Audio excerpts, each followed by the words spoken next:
200 টাকা কেজি লেবু, সত্যি সোনার মূল্যেই বিক্রি হচ্ছে লেবু। কবিরা তো আর এমনি এমনি লিখে যায় নাই, আসলেই অনেক সুন্দর লাগে মুকুল দেখতে। আমের ফুলেও যে এত সৌন্দর্য লুকায় থাকে আসলে না দেখলে বোঝা যায় না। চাই না হেনা আনো আমের মুকুল, বেল ফুল এনে দাও চাই না বকুল। কি সুন্দর কথা, তাই না? কোকিলের ডাকের সাথে মনে হয় আরও মিলেমিশে যায়। ঘুম থেকে ওঠার পর কোকিলের ডাক না শুনলে বসন্ত বলে মনেই হয় না, তাই না? কোকিলের ডাক শুনে একটা গল্প মনে পড়ে গেল। কাক কোকিলকে করছিল যে, বন্ধু তুমিও কালো আমিও কালো, কিন্তু তোমার ডাক শুনতে সবাই ভালোবাসে আর আমার ডাক শুনলে মানুষ অশুভ মনে করে। কোকিল তখন কাকের কথায় উত্তর দিল, আসলে বন্ধু, কালো ফর্সা এটা কোনো কথা না। যার মুখের ভাষা মিষ্টি তার কথা শুনতেই ভালোবাসে সবাই, সে মানুষ হোক আর যেই হোক। তো আমার মুখের ভাষা মানে আমার ডাকার সুর মিষ্টি, তাই মানুষ ভালোবাসে আমার ডাক শুনতে। কাক কোকিল যাই হোক, কথাটা কিন্তু একদমই বাস্তব। যার মুখের ভাষা মিষ্টি মানুষ তাকেই ভালোবাসে। হঠাৎ করেই গরম পড়ে গেল, ভালোই গরম পড়ছে। শীতের পোশাক আর মনে হয় লাগে না। দেখেন অনেক দিন পর একটা গোলাপি জবা ফুটছে, আর একটা করে তো গোলাপ দিচ্ছে। যাই হোক, গাছের সৌন্দর্যই একটা গোলাপেই বাইরে যাচ্ছে।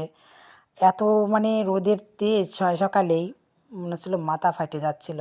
আজকে ভাবতেছি রান্না টান্না শেষ করে এই ফুলের টবগুলা আম গাছের নিচের থেকে সরায় নিয়ে আসব।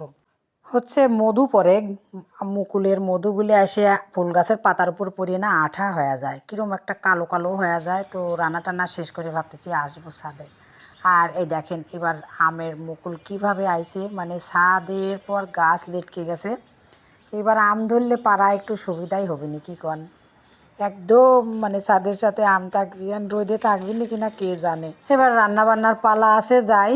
তো রান্না করে নিছি ফুলকপি আলু দিয়ে, হচ্ছে ফলি মাছ, হ্যাঁ ফলি মাছই তো কয়, ফলি মাছগুলো কায়লা আনিছিল। তো রান্না করা হয়েছিল না, একটু সকালে রান্না করে দিচ্ছি। আপনাদের দাদা খায়া মানে স্কুলে যাবি, যদিও সে সকালে ভাত খায় না, তবুও মনে করলাম যে একটু রান্না করে দিই, কারণ কালকে রান্না করা হয়েছিল না। তো আর এই যে বৌদি দিল খেসারির শাক ভাজি আর পুঁইয়ের শাক ভাজি করছিলাম, সেই সাথে ওই যে টমেটো, কাঁচামরিচ, পেঁয়াজ কুচি, ধনিয়া দিয়ে একটা ডিমও ভাজি করছি। আর সালাদ কুচি করে কাটার অলসতায় আমানি দিয়ে দিচ্ছি।